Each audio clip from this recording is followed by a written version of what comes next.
Hello and welcome to Levant TV headlines. Turkey and the United States have agreed on the outlines of a plan to rout the Islamic State group from a strip of Syrian territory along the Turkish border, a plan that opens the possibility of a safe haven for tens of thousands of displaced Syrians.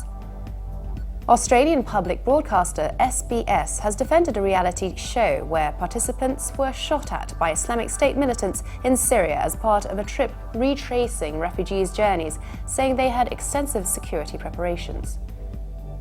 Egypt's state news agency says security forces have killed two members of a militant group that had carried out several attacks on security forces in a shootout in Cairo's Giza district. A Libyan court has sentenced slain Muammar Gaddafi's son, Saif al-Islam, and 8 other defendants to death for crimes during the 2011 uprising. And UE Foreign Policy Chief Federica Mogherini is due in Tehran for talks on implementing this month's historic nuclear deal between Iran and the major powers. Now let's take a look at the top headlines in today's newspapers in the Middle East. Starting from the UAE, the Khalij Times leads, reporting that the US and Turkey have agreed to work together to drive Daesh militants from northern Syria, as Turkish Prime Minister Ahmet Davutoglu said its military could change the balance in the region. The paper also reports that the Saudi-led coalition launched new airstrikes in 2 Yemeni provinces, piercing a humanitarian pause that started at midnight on Sunday. From Lebanon, the Daily Star leads, reporting that Hezbollah party chief Saeed Hassan Nasrallah says the group will never bow to pressure to normalize ties with Israel, accusing Arab states of betraying the Palestinian cause. The paper also reports that an annual report from the US State Department says the Lebanese government doesn't comply with the minimum standards for the elimination of human trafficking, but is making significant strides to do so. The Egypt Independent leads, reporting that rights advocates have recounted further alleged cases of detainees' torture, with violations amounting to denial of medication.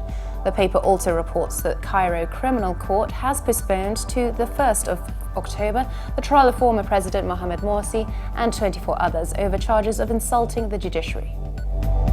Now let's take a look at the top Middle East headlines from the UK papers.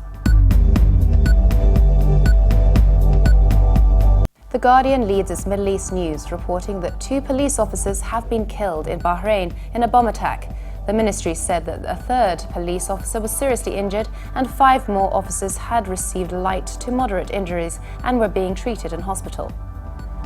The Telegraph leads its Middle East news, reporting that the British-educated son of Colonel Muammar Gaddafi has been sentenced to death by firing squad by a court in war-torn Libya.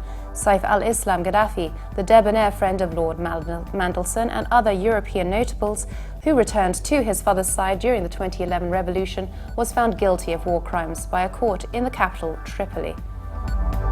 The Independent reports that David Cameron has warned that Britain could take military action against ISIS in Libya or Syria if there was an imminent threat to British lives, and said the international community is increasing efforts to put the squeeze on the terror group. He issued the warning shortly before talks in Jakarta with Indonesian President Joko Widodo at the start of a 4-day tour of Southeast Asia. Now let's take a look at the top Middle East headlines in the international papers. From Germany, the Deutsche Welle reports that the gas flow between Iran and Turkey has been shut down after an explosion on a natural gas pipeline in the Turkish province of Agri. No one immediately claimed responsibility for the explosion, but Turkish media was quick to blame the Kurdish Workers' Party, PKK, which has been known to attack pipelines in incidents similar in the past, as part of its armed campaign for autonomy and greater rights for Kurds. And finally, the International New York Times reports that an 18-year-old Palestinian man died after he was shot and appeared to fall from a rooftop in the West Bank while trying to evade arrest by the Israeli security forces on Monday.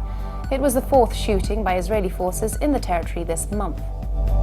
And for more updates, please visit levant.tv. Thanks for watching. Be sure to join us again tomorrow. Bye for now.